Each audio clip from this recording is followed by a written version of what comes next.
Hi అండి. ఈరోజు special ఏంటంటే అల్లం మామిడికాయ పచ్చడి. ఇది వేడివేడి అన్నంలో నెయ్యి వేసుకుని తింటే ఉంటుంది. దీని టేస్ట్ తర్వాత చెప్తాను. ఇక్కడ మామిడికాయలు అల్లం తీసుకుంటున్నాం.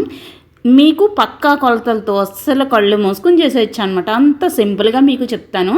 మామిడికాయ అనేది పై చెక్క అంతా తీసేసుకొని ఇలా చిన్న చిన్నగా ముక్కలుగా కట్ చేసేసుకుందాం.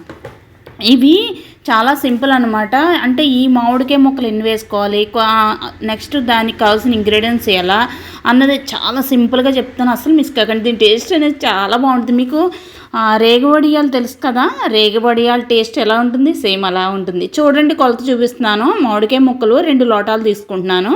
ఇవి 2 లోటాలు తీసుకుంటే అల్లం ముక్కలు చూపిస్తాను చూడండి. ఈ లోటాతో సగానికి కొంచెం తక్కువగా తీసుకోవాలన్నమాట.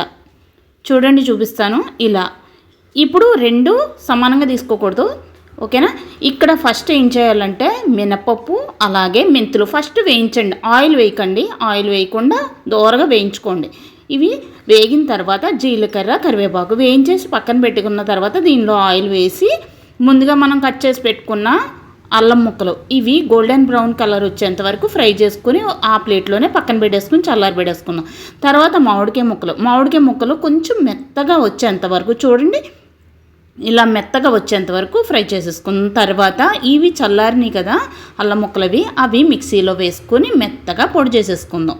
చూడండి, ఇలా పొడి చేసుకుని పక్కన పెట్టేసుకుందాం. ఇది ఎప్పుడు వాడాలో చెప్తాను. ఇప్పుడు మామిడికాయ ముక్కలు అనేది బాగా వేగిపోయిన తర్వాత ముందుగా పౌడర్ చేసి పెట్టుకున్నాం కదా అల్లం ముక్కలు, అవిని అందులో వేసుకొని వెల్లుల్లి, చూడండి వెల్లుల్లి ఒకటి సరిపోతుంది, పెద్దది ఉంటే ఒకటి సరిపోతుంది వెల్లుల్లి. తర్వాత ఉప్పు ఆ గ్లాసులో కొంచెం తక్కువగా వేసుకోండి.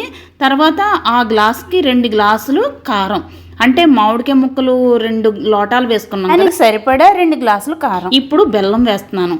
బెల్లం ఎలా వేస్తామంటే మనం మామిడికాయ ముక్కలు ఎలా వేసామో దానికి ఈక్వల్గా కాకుండా కొంచెం తగ్గించి దగ్గర 2 గుప్పెట్లు తగ్గించి బెల్లం వేసుకుని మొత్తం కలిపేసుకున్న తర్వాత ఇదంతా కొంచెంగా మిక్సీ జార్లో వేసుకుని అసలు వాటర్ అనేది తగలనివ్వకండి. ఈ వాటర్ ఎలా వచ్చిందో అనుకోవచ్చు, అంటే మామిడికాయలో కొంచెం వాటర్ కంటెంట్ ఎక్కువ ఉంటుంది కదా, అందుకనేసి అలా పలచగా వస్తుంది అనమాట. అసలు వాటర్ వేయకూడదు, ఎందుకంటే పచ్చడి పాడైపోతుంది. ఇదంతా ఇలా వేసుకున్న తర్వాత కంటైనర్ గాజుది కానీ ప్లాస్టిక్ కానీ వేసుకున్న తర్వాత అది స్టోర్ చేసుకోండి. మనకి ఎప్పుడైనా కావాలన్నప్పుడు ఇలా పోపులు వేసుకుని మినపప్పు, జీలకర్ర, ఆవాలు, నెక్స్ట్ కరివేపాకు, మీకు కావాలంటే ఎండుమిరపకాయలు ఇవన్నీ వేసుకొని ఈ పచ్చడిని కొంచెంగా మినిమం 15 days ఉంటుంది. ఇలా పోపులు పెట్టింది మీరు ముందుగా ప్రిపేర్ చేసుకున్నది అయితే దగ్గర నెల ఉంటుంది. ఇది ఎలా ఉందో కామెంట్ చేయండి, నచ్చితే లైక్ చేయండి. తాలింపు పెట్టిన తర్వాత పచ్చడి చూడండి.